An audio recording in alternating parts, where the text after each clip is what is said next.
Es una bendición que podamos estar nuevamente por acá escuchando los diferentes temas, exposiciones.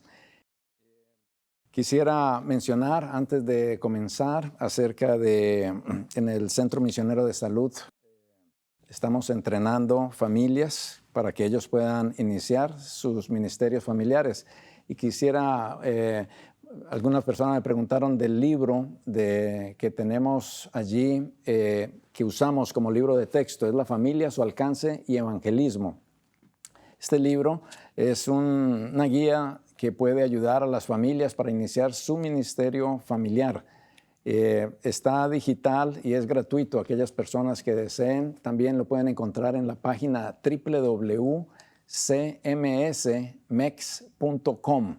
Allí ustedes lo pueden descargar y pueden utilizarlo para aquellas personas, familias que desean iniciar un ministerio a nivel familiar. Muy bien, vamos entonces a tener una palabra de oración para dar inicio en esta oportunidad. Les invito para que vayamos en oración. Amado y querido Padre, que estás en las alturas de los cielos, te damos muchas gracias, Señor, por tu amor y por tu misericordia. Gracias porque nos permites estar aquí clamando delante de ti por tu presencia, por tu Espíritu Santo, para que seas tú quien nos enseñes, que nos puedas ilustrar y nos puedas bendecir en este tiempo que tenemos en este momento. Bendícenos, Padre querido, te lo rogamos y agradecemos en el bendito y sagrado nombre de Cristo Jesús. Amén. Para aquellas personas que no hayan escuchado el tema que se acabó de dar, quisiera recomendarles que lo vean. Nuestro hermano Isaías Rojas, que acabó de dar un excelente tema acerca de el por qué los judíos rechazaron a Jesús. Yo quisiera simplemente mencionar algunas de las cosas con la gráfica que hemos estado viendo. Quisiera que de pronto pudiéramos poner allí la gráfica para resaltar las cosas que fueron llevando, los principios de la falsa educación que se fueron acumulando allí justamente para el tiempo de la venida de Cristo. Podemos ver allí con la influencia que venía de Babilonia, de Medo-Persia, de Grecia, de Roma, cómo se fueron acumulando hasta llevarnos a estar en una gran oscuridad. Y en esto lo que nosotros podemos ver de la historia y de lo que la palabra de Dios nos dice acerca de la falsa educación que se llevaba a cabo,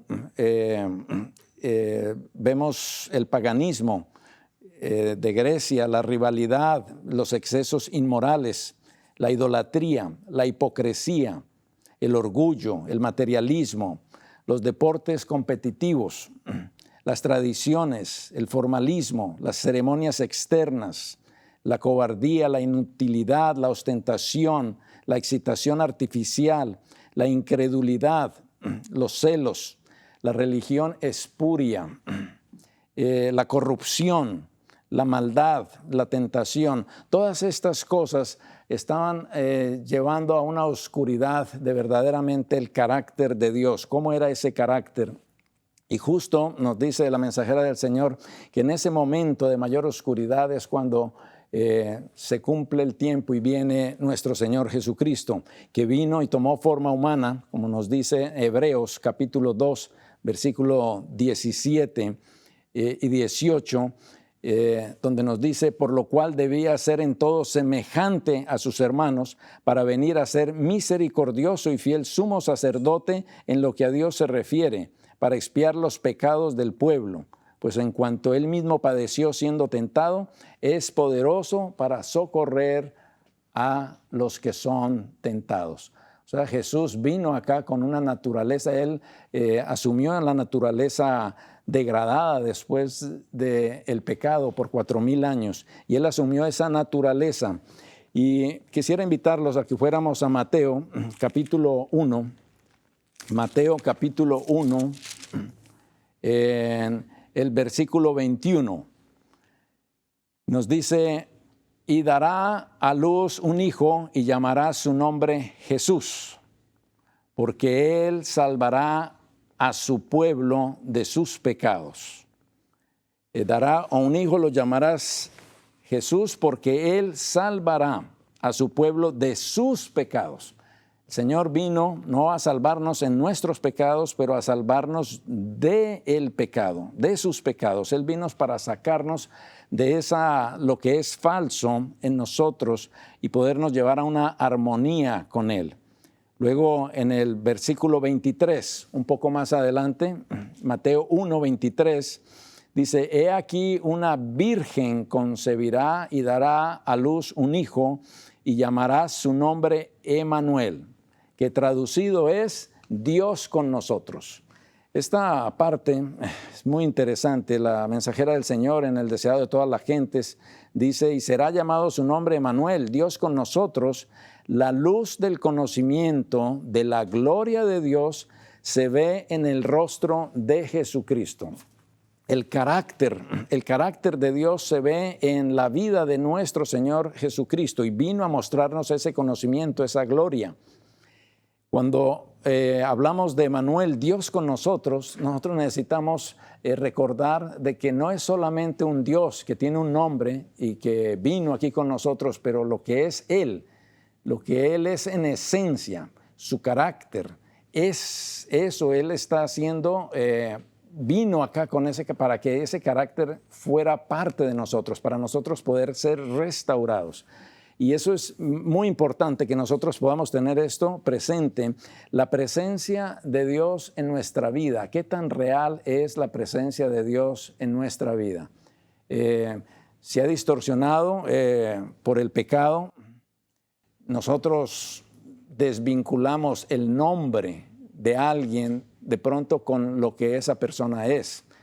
Para muchas personas, el creer en Dios es el saber creer que hay un Dios y el nombre de ese Dios, pero lo desvinculamos de su carácter. Y a veces nosotros mismos, cuando nos relacionamos con personas, podemos conocer a Pedro, a Marta, a Lucía, pero las desvinculamos de lo que esas personas en sí son. Y es importante que nosotros podamos tener y reconocer de que Emmanuel, Dios con nosotros, es el carácter de Dios que desea estar con nosotros y la presencia de Dios en nuestra vida. Yo quisiera pedirle que usted pudiera imaginarse algo por un momento. Imagínese que Dios no está haciendo absolutamente nada en este momento. Que Dios no está ocupado de los astros, no está ocupado en la guerra que se está llevando a cabo en el oriente, que Dios no está ocupado en nada. Dios no está haciendo absolutamente nada. Póngase a pensar por lo menos que Dios no está haciendo absolutamente nada, excepto una cosa, que tiene toda su atención puesta en usted, que tiene su atención puesta solamente en usted. ¿Qué pensaría usted? ¿Cómo usted visualizaría a este Dios que lo único que está haciendo es estar teniendo toda su atención enfocada en usted solamente? ¿Cómo viviríamos nosotros si tuviéramos esa creencia? Y quiero decirles que esta es la realidad. No es que Dios no nos ve a nosotros como distribuyendo un pastel o un pie y a cada persona nos da un pedacito de ese pie. No, Dios está con nosotros. Emmanuel está con nosotros como si nosotros fuéramos la única persona que existiera en este mundo. Y como que si Dios no estuviera haciendo absolutamente nada, excepto dándole toda la atención 24/7 a usted. ¿Cómo viviría usted? Ahora, ¿qué atención le daría usted a alguien que le está dando toda la atención a usted? ¿Cómo usted se relacionaría con alguien que todo el tiempo está con su atención fija en usted? ¿Cómo se relacionaría usted? ¿Cómo viviría usted? Y mayormente cuando nosotros reconocemos que es Dios, el Dios Todopoderoso, quien nos creó, quien desea restaurar su imagen en nosotros y que Él está constantemente teniendo la atención puesta en usted. Cuando se duerme, cuando se levanta, cuando está pasando buenos momentos, cuando está pasando dificultades. ¿Qué cambiaría en nosotros si pudiéramos estar conscientes de esa presencia maravillosa de Dios constantemente en la vida de cada uno de nosotros? Emmanuel, Dios con nosotros, es más que el nombre simplemente de que Dios vino aquí a la tierra hace 2000 años y que padeció por nosotros y que hizo su carpa aquí en esta tierra. Es algo más personalizado, es algo más maravilloso que nosotros necesitamos tener presente. Nos dice en Consejos para Maestro, en la página 32, que el amor, la base de la creación y de la redención, es el fundamento de la verdadera educación.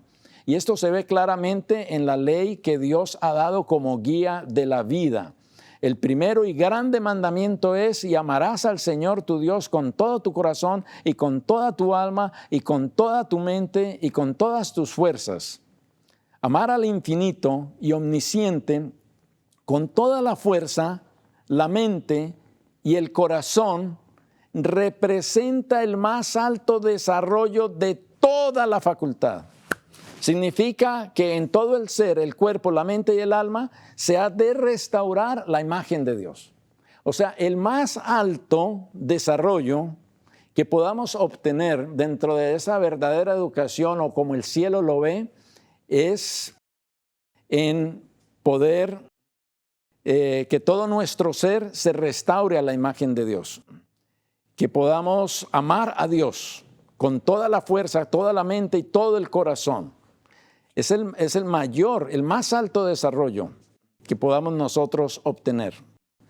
En Lucas, quiero invitarles a Lucas capítulo 2. Lucas capítulo 2, versículo 39 y 40. Hay un texto, este es un texto que vamos a analizarlo brevemente. Versículo 39 y 40 dice: después de haber cumplido con todo lo prescrito en la ley del Señor, volvieron a Galilea, a su ciudad de Nazaret.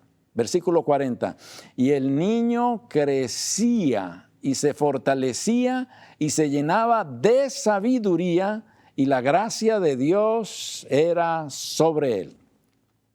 No es mucho lo que se dice de esa etapa de Jesús antes del ministerio, pero quisiera que pudiéramos dedicar algo de tiempo para ver lo que la inspiración nos dice al respecto y que podamos ver cómo se resaltan los principios de una verdadera educación en esa primera etapa de la vida de Jesús.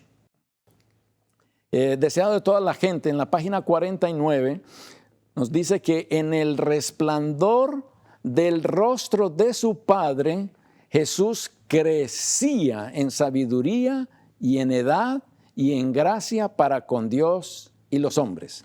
O sea que en el resplandor del rostro de su Padre, Jesús crecía. Era allí donde Él crecía. Esto es muy importante que nosotros podamos analizar como padres lo que nosotros debemos de modelar para nuestros hijos. Y en todo lo que hemos estado viendo en este simposio, qué bueno que nosotros los padres podamos atesorar de cómo poder modelar estos principios delante de nuestros hijos. Porque allí es donde hay ese verdadero crecimiento y sabiduría, cuando se está modelando, trayendo de esas virtudes, trayendo eso, el carácter de Dios, dando la muestra de lo que Dios nos está permitiendo crecer. Estamos en crecimiento, estamos en un proceso, pero cuando nosotros permitimos que sean los principios del carácter del Padre, de Dios, entonces nuestros hijos pueden crecer en sabiduría y en gracia para con Dios y los hombres. Así fue que creció Jesús. Jesús es nuestro ejemplo. Son muchos los que se espacían con interés en el periodo del ministerio público de Jesús, mientras se pasa por alto las enseñanzas de sus primeros años. Pero es en su vida familiar donde es el modelo para todos los niños y los jóvenes, nos dice el deseado de todas las gentes. Su vida tranquila y sencilla. Aún el silencio de las Escrituras acerca de sus primeros años nos enseñan lecciones muy importantes. Cuanto más tranquila y sencilla sea la vida del niño, cuanto más libre de excitación artificial y más en armonía con la naturaleza, más favorable será para el vigor físico, mental y para la fuerza espiritual. Las aptitudes naturales indican en qué dirección se va a orientar la obra de la vida, y cuando son legítimas deberían de ser cuidadosamente cultivadas. Al mismo tiempo debe tenerse presente que un carácter equilibrado y un trabajo eficiente en cualquier ramo dependen en gran manera en el desarrollo simétrico, que es el resultado de esa educación completa, o round education que menciona en inglés. En Testimonios para la Iglesia, en el tomo 3, dice la mensajera del Señor, mucho se habla de la educación superior. La educación más elevada consiste en andar en las pisadas de Cristo, imitando el ejemplo que Él nos dejó cuando estuvo en la tierra. ¿Cómo? Vamos a analizarlo.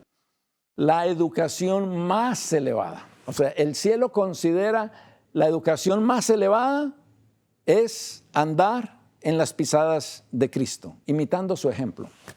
¿Cómo el mundo, qué es lo que el mundo o la falsa educación, qué es lo que considera como lo más elevado? Pues entre más estudios obtengamos, entre más certificados tengamos, entre más carreras tengamos, entre más maestrías tengamos, es lo que considera el mundo lo más elevado en la educación, ¿o no es así? Sin embargo, nos menciona aquí que la educación más elevada, según el cielo, consiste en andar en las pisadas de Cristo, imitando su ejemplo que Él nos dejó cuando estuvo en la tierra. No podemos aspirar a una educación superior a esa. Es una educación que hará de los hombres colaboradores de Dios. ¿Y qué hacía Jesús aquí en la tierra? ¿Qué hacía? ¿No? En su ministerio, pues conocemos muy bien la triple función que hacía. Predicaba, enseñaba y sanaba. Pero vamos a analizar más acerca de lo que Jesús, cómo estuvo Él aquí en esos años donde no se habla mucho de Él. La verdadera educación significa más que seguir cierto curso de estudios. Es amplia, incluye el desarrollo armonioso de todas las facultades físicas, mentales y espirituales. Enseña a amar y a temer a Dios, y es una preparación para el fiel cumplimiento de los deberes de la vida, nos dice la mensajera del Señor. Las facultades de su intelecto y de su cuerpo, hablando de Jesús, se desarrollaban gradualmente en armonía con las leyes de la niñez. Andaban ¿cómo? En armonía. Se desarrollaban gradualmente en armonía con las leyes de la niñez. Muy interesante el tema que escuchamos también del hermano Joshua, donde nos habla acerca de los tiempos para los niños. Muy interesante porque son leyes que están allí. Y nos dice que Jesús crecía en armonía con las leyes de la niñez. Para la vida de Jesús no fue fácil. En el Salmo 129, versículo 1 y 2, Salmo 129, versículo 1 y 2, nos dice algo acerca de la vida de Jesús en esta etapa. Salmo 129, 1 y 2 dice, mucho me han angustiado desde mi juventud. Mucho me han angustiado desde mi juventud. Puede decir ahora Israel. Versículo 2. Mucho me han angustiado desde mi juventud. mas no prevalecieron contra mí. Oiga, 2 veces. El significado que tiene de que se repita 2 veces la misma cosa es muy significativo. Mucho me han angustiado desde mi juventud. ¿Cómo sabemos que este es Jesús a quien se está refiriendo acá? El versículo siguiente, el 3, dice: sobre mis espaldas araron los aradores. Hicieron largos surcos. Y así se representa el Mesías. Nosotros podemos ver de que la vida de Jesús no fue fácil. La vida de Jesús durante este tiempo. Durante su infancia, el deseado de todas las gentes, en la página 49, nos dice: durante su infancia Jesús manifestó una disposición especialmente amable. Noten los principios aquí o virtudes de una verdadera educación. La amabilidad, la disposición amable. Sus manos voluntarias estaban siempre listas para servir a otros, listos para servir.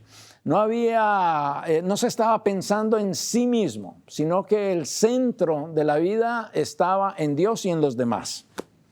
Revelaba una paciencia que nada podía perturbar. ¡Wow! Una paciencia que nada podía perturbar. Este es Jesús en sus años de niñez. En su niñez Él estaba manifestando esto. Tenía una veracidad que nunca sacrificaba la integridad. La integridad. En los buenos principios era firme como una roca. La firmeza que había allí. Y su vida revelaba la gracia de una cortesía desinteresada. Oiga, estamos hablando de una cortesía, estamos hablando de virtudes que son como la firmeza que necesitamos bastante en los días de hoy. Y esto es parte de esa verdadera educación. La verdadera educación debe inducir a los jóvenes a que buscasen a Dios si de alguna manera pueden ser palpado y hallado. Pero los maestros judíos en aquel tiempo dedicaban su atención al ceremonial, a lo externo. Llenaban las mentes de asuntos inútiles para el estudiante. Así como nos estaba comentando el hermano Isaías ahora en su exposición, de cómo a raíz de esa falsa educación que ellos recibieron de los griegos y de los romanos, cómo ellos se habían convertido en solo una forma y estaban constantemente haciendo las cosas o el fruto de una falsa educación mayormente. Y esto era lo que estaban enseñando. Llenaban las mentes de asuntos inútiles para el estudiante. Hoy en día, esa es una preocupación que muchas personas se dan de la cantidad de información que reciben en las escuelas hoy en día y mucha de esa información que es inútil. No le es práctica, no le va a servir por el resto de la vida al estudiante. Llenaban entonces, en aquel entonces, de asuntos inútiles para el estudiante, que no podían ser reconocidos en la escuela superior del cielo. La experiencia que se obtiene por una aceptación personal de la palabra de Dios no tenía cabida en el sistema educativo en aquel entonces. Ahora, el deseado de toda la gente en la página 50 dice lo siguiente: en su búsqueda de conocimiento se apartaban de la fuente de la sabiduría. Los grandes hechos esenciales del servicio de Dios eran descuidados. O sea que ellos se podían capacitar, se podían tener alguna educación, pero no era para un servicio para Dios. Eran cuestiones más egocéntricas, eran para fines más personales de ellos. Los principios de la ley eran oscurecidos. Lo que se consideraba como educación superior era el mayor obstáculo para el desarrollo verdadero. Si nosotros miramos hoy en nuestros días, ¿qué es lo que consideramos? ¿Qué es lo que consideramos hoy la educación superior?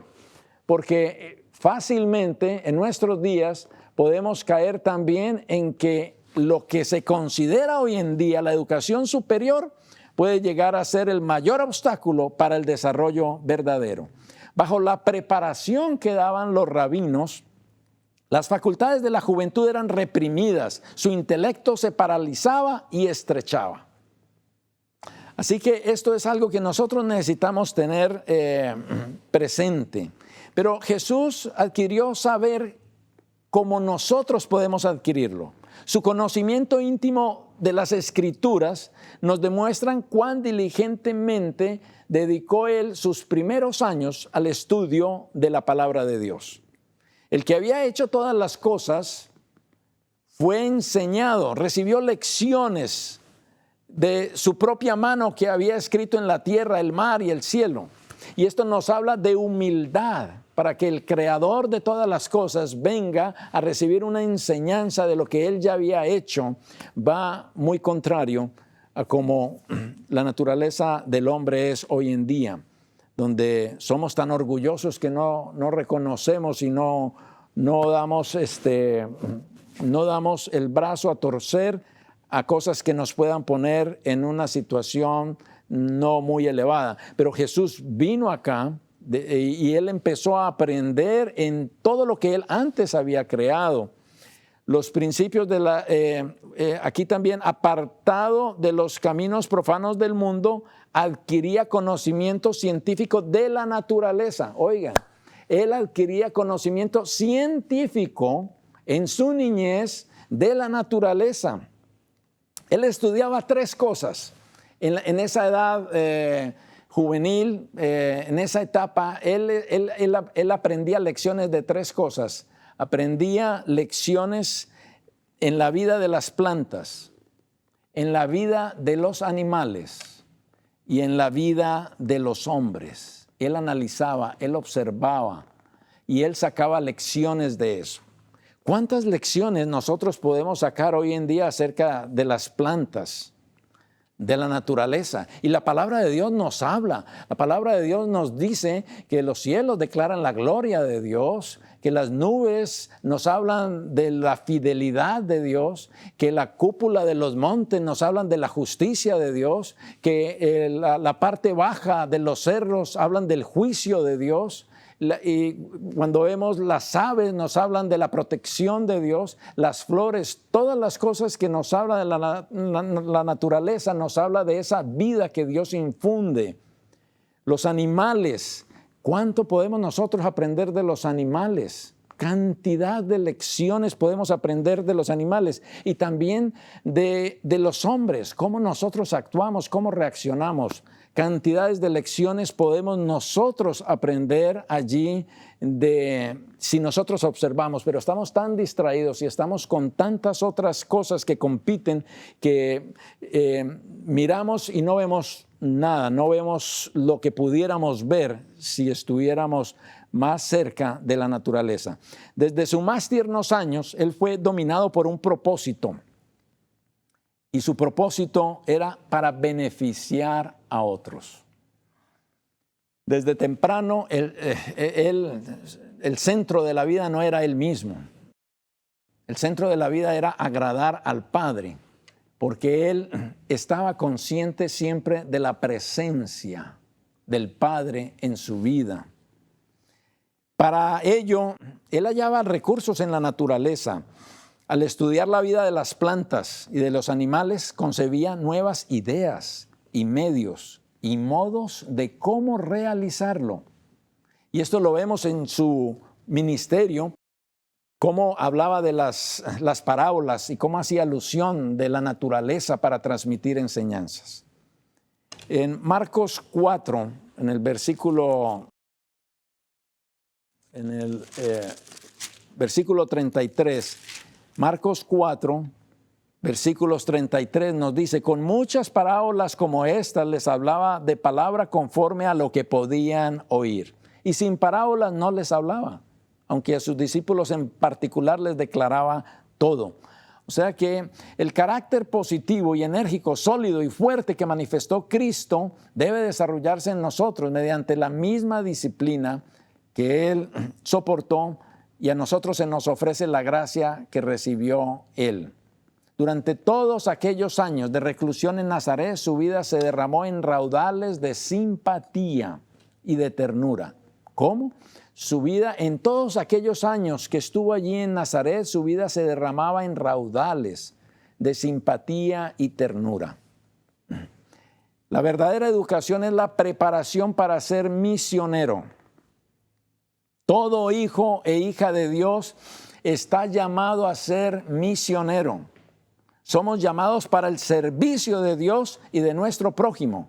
Y el objeto de nuestra educación debe ser el habilitarnos para ese servicio. Ahí volvemos a retomar lo que hablamos desde un comienzo, de que nosotros no nos pertenecemos a nosotros mismos. Pertenecemos a Dios. Y si hemos de recibir alguna educación formal o informal, es para el servicio de Dios, no para nuestros propios fines. Es para el servicio de Dios. Él quiere habilitarnos para servirle a Él y ese debe ser el objeto de nuestra educación. La ciencia de la verdadera educación, nos dice también la mensajera del Señor, la ciencia de la verdadera educación es la verdad que ha de impresionarse tan hondamente en el alma que no pueda ser borrada por el error que abunda por doquier. Y entonces, cuando nosotros vemos esto en esa parte de la niñez de Cristo, podemos ver principios maravillosos de la verdadera educación. Pero vamos a analizar un poco en Mateo 16. Quiero invitarles a Mateo 16, el versículo 15 y 17. Vamos a analizar un poco acerca de los apóstoles, de los discípulos, ya en el ministerio con Cristo. Vamos a adelantar un poco aquí en los evangelios.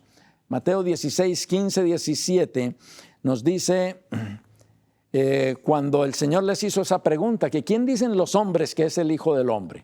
Entonces algunos le decían que Juan el Bautista, otros que Elías. En el versículo 15, y les dijo, ¿y vosotros? ¿Quién decís que soy yo? Respondiendo Simón Pedro dijo, tú eres el Cristo, el Hijo de Dios viviente.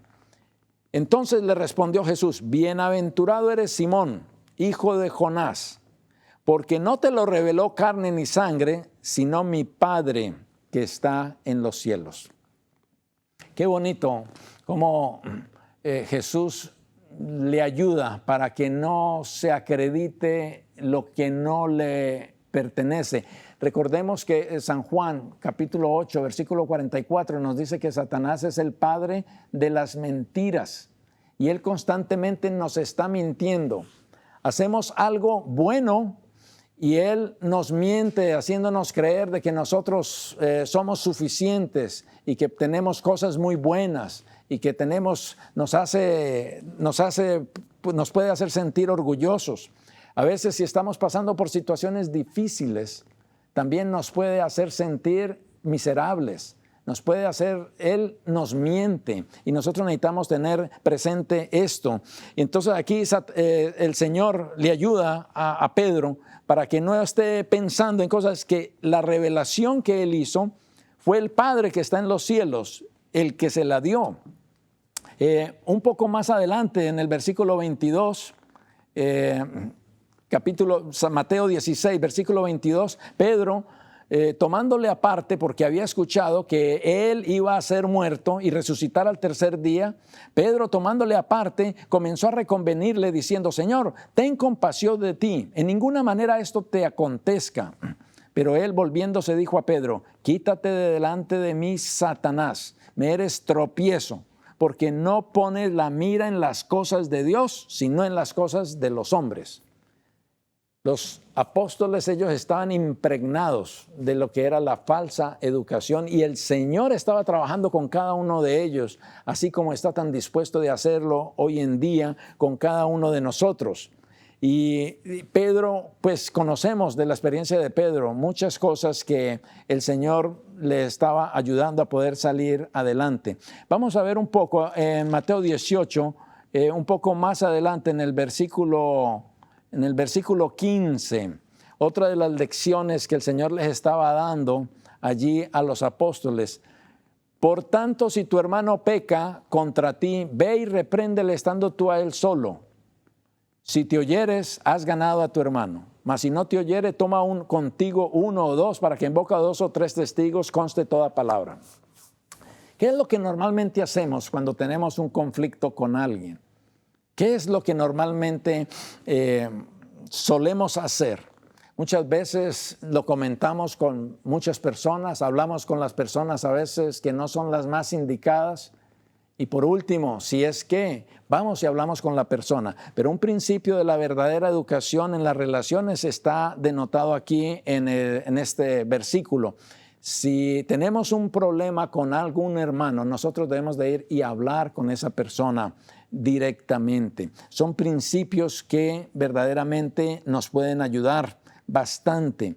En este mundo podemos llegar a estar desesperadamente perplejos, como el diablo quiere que estemos, si persistimos en contemplar aquellas cosas que son perturbadoras, porque al espaciarnos en ellas y hablar de ellas nos desanimamos. Temamos espaciarnos y contemplar y hablar de las grandes faltas que otros cometen. No nos espaciemos en eso, en las grandes faltas del otro. Cuando nosotros nos espaciamos en las faltas de los demás, nos estamos incapacitando para amarlos como Cristo quiere que los amemos. Mateo 25, 26. Si vamos a adelantar un poco en Mateo 25, versículos 26. Nos dice también aquí en la parábola de los talentos. Respondiendo su señor le dijo: siervo malo y negligente, sabía que ciego donde no sembré y que recojo donde no esparcí. La negligencia es vamos a decir, un atributo de la falsa educación. El Señor desea que nosotros podamos ser fieles y que podamos ser buenos administradores. En nuestra elevada vocación, en la página 226, nos dice que el fiel cumplimiento de los deberes de la vida, cualquiera que sea vuestra posición, exige un sabio aprovechamiento de todos los talentos y las capacidades que Dios os ha dado. Cuidad de estar siempre apresurándoos y sin embargo no realizar cosas dignas de esfuerzo. Estos esfuerzos inútiles a menudo son causados por dejar de hacer el trabajo a su debido tiempo. Cualquier cosa que se descuide en el tiempo cuando debiera realizarse, sean en cosas seculares o religiosas, raramente se hacen bien. Muchos parecen trabajar diligentemente cada hora del día y sin embargo no producen ningún resultado correspondiente a sus esfuerzos. Y por eso nosotros necesitamos ver el principio que nos hablan aquí en los evangelios de una verdadera educación de ser diligente. La laboriosidad es indispensable para la salud. Es algo que nosotros lo debemos de tener allí. Si se estimulara el hábito del trabajo, se cerraría la puerta contra 1000 tentaciones. También quiero invitarles a ir a Marcos. Vamos a ir ahora al libro de Marcos en el capítulo 8, versículo 34. Marcos 8, 34, nos habla también el Señor hablándole acerca de la muerte que Él iba a tener.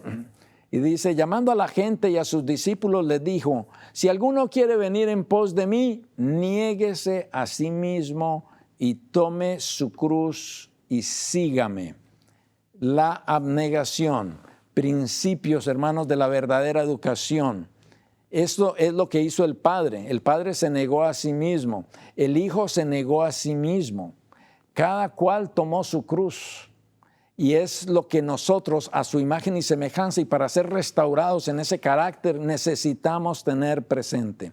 Necesitamos negarnos a nosotros mismos para que la voluntad de Dios sea la que rija en nuestra vida. Marcos 9, 33, 34. Vamos a leer en Marcos 33, 34. Una situación que se desarrolla allí con los discípulos. Y llegó a Capernaum y cuando estuvo en casa les preguntó: ¿qué disputabais entre vosotros en el camino? Mas ellos callaron porque en el camino habían disputado entre sí quién había de ser el mayor. Oiga, cómo estaban de impregnados de lo que era la falsa educación. Ellos tenían todo su enfoque en un sistema de gobierno diferente porque tenían un sistema educativo diferente y lo uno no compaginaba con lo otro.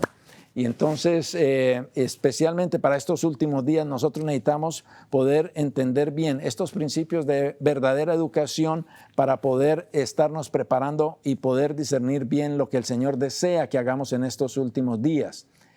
En nuestra elevada vocación nos dice que la obra especial de Satanás es ocasionar disensión para que el mundo sea privado del testimonio más poderoso que los cristianos pueden dar. Que Dios ha enviado a su Hijo para poner en armonía las mentes turbulentas, egoístas, envidiosas, celosas e intolerantes. El Señor desea que nosotros no estemos viendo quién es el mayor o que estemos en disensión o en peligro, sino más bien, como acabamos de leer, cada quien niéguese a sí mismo. Cada quien niéguese a sí mismo. Vamos más adelante, Marcos 10. Marcos 10, versículo 35 y 38. Noten lo que estaba sucediendo aquí. Jacobo y Juan, hijos de Zebedeo, se le acercaron diciendo: Maestro, querríamos que nos hagas lo que pidiéremos. Y él les dijo: ¿qué queréis que os haga? Ellos le dijeron: concédenos que tu gloria nos sentemos el uno a tu derecha y otro a la izquierda. ¿Qué les parece eso como de egoísmo? ¿Qué les parece esa petición? En otro de los evangelios nos dice que ellos le pidieron a la mamá que le fuera y intercediera por ellos para que ellos pudieran estar el uno a un lado y el otro al otro lado. La mensajera del Señor dice en nuestra elevada vocación, en la página 229, de que la vida no está hecha únicamente de cosas grandes, que es lo que nos han hecho pensar muchas veces en la falsa educación. Son las cosas pequeñas las que forman la suma de la felicidad de la vida y de sus miserias. Son las pequeñas cosas de la vida las que revelan el verdadero carácter de una persona. Las pequeñas cosas de la vida, las que verdaderamente van a desarrollar y van a verdaderamente hacer algo aquí en nuestra vida. Aquí donde nos encontramos, en Clovis, hay una leyenda muy interesante que me llamó mucho la atención de un padre con una pelota, pero amarrándole el cordón a su hijo. Y dice allí que estos son los ties que binden, que son los cordones que verdaderamente establecen allí esa conexión. Son las cosas pequeñas en esta vida que verdaderamente tienen mucho sentido. Vamos a ver un poco más adelante en el versículo 42, en este mismo capítulo, en el versículo 42, dice: mas Jesús llamándole les dijo: ¿sabéis que los que son tenidos por gobernantes de las naciones se enseñorean de ellas y sus grandes ejercen sobre ellas potestad? Pero no será así entre vosotros, sino que el que quiera hacerse grande entre vosotros será, ¿qué cosa? Vuestro servidor. Y el que de vosotros quiera ser el primero será siervos de todos. Porque el Hijo del Hombre no vino para ser servido, sino para servir y para dar su vida en rescate por muchos. Nuevamente, necesitamos nosotros comprender estos principios. Nuestra elevada vocación nos dice que la vida está llena de quehaceres que no son agradables, pero todos esos deberes ingratos serán hechos agradables por una gozosa realización de ellos. Si se toma interés en las obligaciones que se deben cumplir y se esfuerza por hacerlas con el corazón, se tornarán placenteras hasta las más fastidiosas. De hecho, hay 3 cosas, como nos dice también la inspiración, que debemos de hacer todo trabajo. Nos dice que todo trabajo, agricultura, lo que sea, debemos de hacerlo con alegría, debemos de hacerlo con gratitud. Y debemos de hacerlo con esfuerzo. Con esas 3 cosas debemos de hacer todas las cosas, los deberes, todo lo que se puedan hacer allí. Las pequeñas obras de caridad, pequeñas palabras de bondad, pequeños actos de abnegación, un sabio aprovechamiento de las oportunidades, un diligente cultivo de los pequeños talentos, hacen a los hombres grandes a la vista de Dios. Ahora vamos a ir a Lucas, al capítulo 6.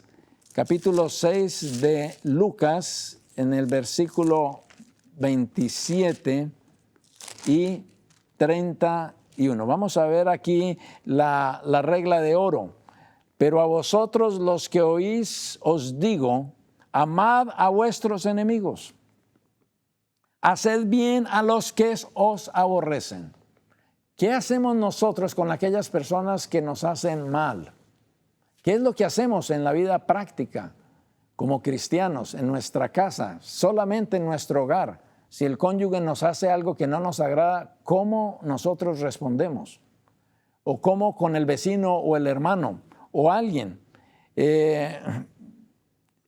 Amad a vuestros enemigos, bendecid a los que os maldicen y orad por los que os calumnian.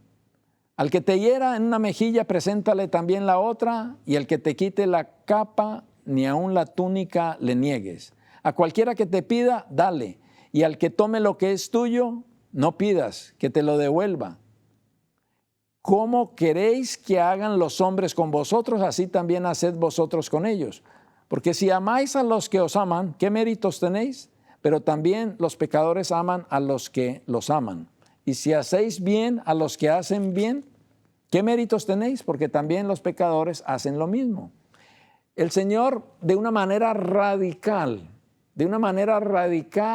nos presenta que la verdadera educación va en rotundo contraste con la falsa educación. Y nosotros necesitamos poder identificar qué es uno y qué es lo otro.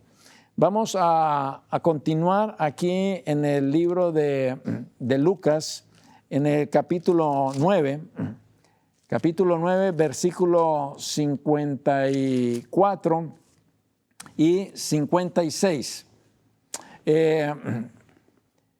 Viendo esto, sus discípulos, Jacob y Juan, quiero empezar un poquito antes, de aquellas personas que ellos vieron, los discípulos vieron que algunos no les recibieron para los preparativos que querían hacer ahí en Jerusalén. Y entonces, como no les recibieron, viendo esto, sus discípulos, Jacobo y Juan, dijeron, Señor, ¿quieres que mandemos que descienda fuego del cielo como hizo Elías y los consuma? Entonces, volviéndose él, los reprendió diciendo, vosotros no sabéis de qué espíritu sois, porque el Hijo del Hombre no ha venido para perder las almas de los hombres, sino para salvarlas. Y se fueron a otra aldea. La mensajera del Señor, en nuestra elevada vocación, dice que la integridad, la justicia y la bondad cristianas unidas constituyen una hermosa combinación. La cortesía es una de las gracias del Espíritu. Es un atributo del cielo. Los ángeles del cielo nunca se apasionan. Nunca se apasionan los ángeles del cielo. Nunca son envidiosos, egoístas y celosos. Ninguna palabra dura o carente de verdad sale de sus labios. ¡Wow! Tremendo. Principios de una verdadera educación. Los ángeles del cielo nunca se apasionan. Nunca son envidiosos, egoístas y celosos. Ninguna palabra dura o carente de verdad sale de sus labios. Y si hemos de ser los compañeros de los ángeles, nosotros también debemos de ser refinados y corteses. Refinados y corteses nos menciona aquí la mensajera del Señor. Así que la Biblia, los evangelios continúan mostrándonos las deficiencias de los apóstoles. Estaban impregnados de una falsa educación, estaban impregnados de un carácter opuesto, de rasgos no provenientes del cielo, pero el Señor estaba tratando de transformarlos, de restaurarlos, y lo hizo, excepto con Judas, pero porque no quiso Judas aceptar la invitación que Dios le estaba haciendo. Pero eso es precisamente lo que el Señor está tratando de hacer con cada uno de nosotros. Él quiere que nosotros podamos comprender los principios de una verdadera educación. Ahora, quiero leer aquí una cita más de Mente, Carácter y Personalidad en el tomo 1. Esta es la última cita del Espíritu de Profecía que quiero presentar en esta oportunidad. Noten lo que dice: no se puede adquirir una educación superior a la que fue dada a los primeros discípulos, la cual nos es revelada por la palabra de Dios. Adquirir la educación superior significa seguir implícitamente la palabra, andar en las pisadas de Cristo, practicar sus virtudes. Significa renunciar al egoísmo y dedicar la vida al servicio de Dios. La educación superior exige algo mayor, algo más divino que el conocimiento que se puede obtener solamente de los libros. Significa un conocimiento personal y experimental de Cristo. Significa la emancipación de las ideas, oigan bien, de los hábitos y prácticas que se adquirieron del príncipe de las tinieblas y que se oponen a la lealtad a Dios. ¿Qué significa? ¿De qué estamos hablando acá?